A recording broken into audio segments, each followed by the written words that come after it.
придется чинить.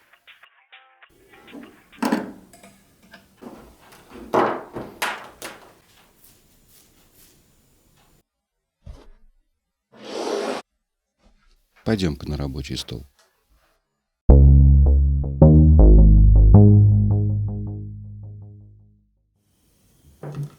Не было бы счастья, да несчастье помогло. 15 лет проработали почти без нареканий. Поломок не было. Просто у этой модели низких частот маловато и есть небольшой бубнеж. Корпус резонирует.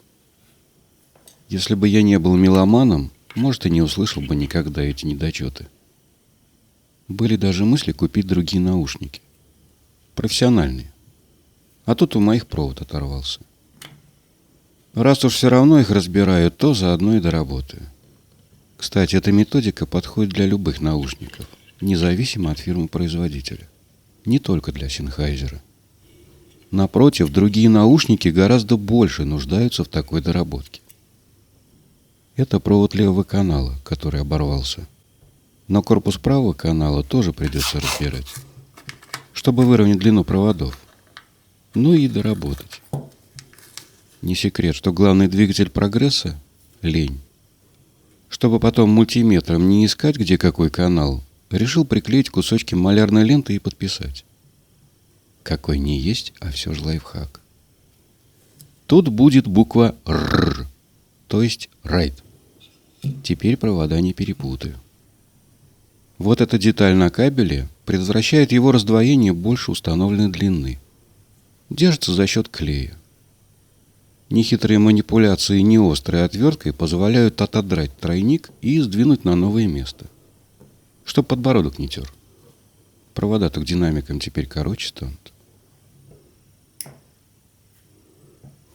А вот муфты с отрезанных проводов еще пригодятся. Без небольшого вандализма тут не обойтись. Улетела. Вот она. Основное выдрал, но отверстие нужно почистить. 2-миллиметровым сверлышком. Без дрели.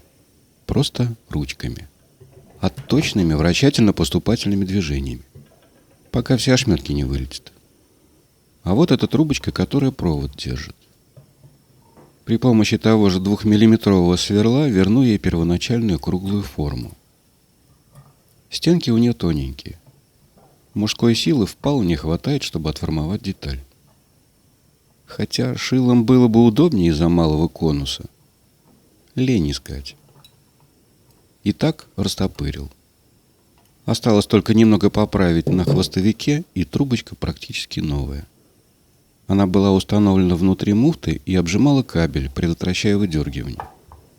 Сюда ее и засуну. Вот так муфта выглядит в сборе. Осталось ее только немного обжать после монтажа кабеля. На многих муфтах такой трубочки нет. Фиксация кабеля в них производится клеем супермомент. Кабель прозвонил. Ни обрывов, ни коротких замыканий теперь нет. Благодаря наклейкам перепутать каналы будет крайне сложно. Пожалуй, можно приступить к сборке. Небольшое увлажнение изоляции и подрезка кабеля под 45 градусов значительно облегчат надевание муфты. Идет как по маслу. Обожму потом, по месту. Заметил на отрезанном кабеле еще одну деталь. Тут, оказывается, под термоусадкой еще одна трубочка есть. Дополнительная защита. Предотвращает поломку динамика при выдергивании кабеля. То есть, если усилие будет настолько большим, что с ним не справится муфта, то кабель оборвется между муфтой и вот этой дополнительной защитой. Динамик останется исправным. Мне очень нравится, что в этих наушниках продумано все до таких мелочей. Конечно, деформированную трубочку я не смогу надеть на кабель. Придется ее отрихтовать. Увидел тут рядом фигурную отвертку. Диаметр кончика как раз 2 миллиметра. Оказывается, рихтовать с ее помощью гораздо удобнее, чем сверлом. Что же она раньше на глаза не попалась? Работа пошла бы значительно быстрее. Хотя спешка нужна немного в другой ситуации. Ах да, размеры. Вдруг они будут вам необходимы.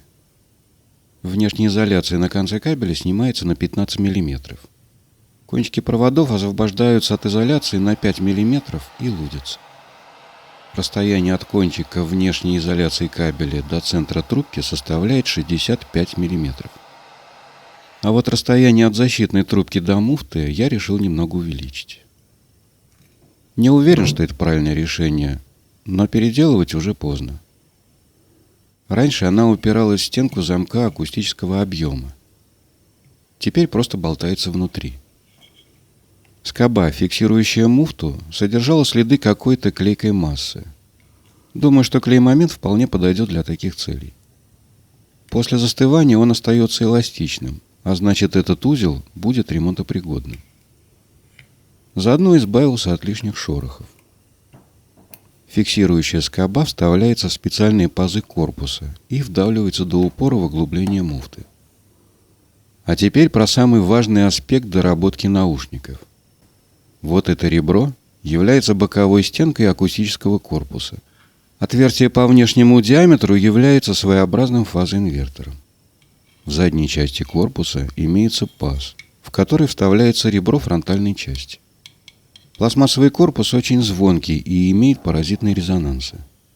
Демпфирование мягким материалом позволит избавиться от множества проблем и сделать басы более глубокими. Для съемки видео я вырезал вкладыши из ватины. Чисто для наглядности. На самом деле толщина демпфирующего слоя не должна превышать 1 мм. Иначе внутренний объем задушится и низких частот станет меньше. В качестве материала подойдет самодельный тонкий ватин или безворсовая ткань для протирки стекла. Нужно отдельными фрагментами ткани тщательно обклеить все стенки, повторяя геометрию, а не просто вставить одну толстую шайбу. Если сделать как на видео, то паразитные резонансы исчезнут, но и низких частот станет значительно меньше. Фронтальную деталь тоже желательно задемпфировать. Но из-за множества отверстий на тыльной стороне динамика, которые нельзя перекрывать, процедура окажется слишком кропотливой. Сейчас хорошо видно, что защитная трубка оказалась значительно дальше внутренней стенки акустического объема. Лишняя длина кабеля затрудняет сборку и съедает внутренний объем. Чуть позже за кадром повторно разберу и исправлю недочет. Заодно и демпфирование сделаю правильно. Еще одна деталь, которая требует незамедлительной замены, это амбушюры. За длительное время эксплуатации наушников они превратились в жуткое непотребство. Хотел сделать своими руками, но затем случайно обнаружил их в продаже на AliExpress. Качество отличное. Ссылку оставлю в описании под видео. Там же найдете ссылку на полное подробное видео по ремонту и доработке наушников. Без голоса. Только шаловливые ручки, томное дыхание и скрип стула. На то, как работает другой человек, можно смотреть долго. Поэтому решил его опубликовать. Кроме того, там гораздо больше мелочей. Так что, если есть необходимость в подробностях, переходите по ссылке. Буду очень рад почитать в комментариях про ваш опыт доработки наушников после просмотра видео. Напишите, насколько комфортнее вам стало слушать музыку. И не забудьте указать модель. Теперь самая важная информация, которую я хочу вам передать. Некоторые люди просто исправляют АЧХ программно. Это в корне неверно. В первую очередь нужно получить максимально возможное качество за счет правильного акустического оформления и демпфирования. Убрать паразитные резонансы и переотражения. А только потом можно внести небольшие поправки в АЧХ. Желательно, чтобы ее неравномерность в заявленном диапазоне воспроизводимых частот не превышала 3 дБ. Именно так я и сделал. Кстати, тройник установил на уровне солнечного сплетения. Для меня такое положение оказалось самым комфортным. За кадром уже исправил недочеты с кабелем и сделал правильное демпфирование. Пришла пора наслаждаться новым звуком. А вы не забудьте поставить лайк, подписаться на канал и нажать на колокольчик. Желаю вам крепкого здоровья.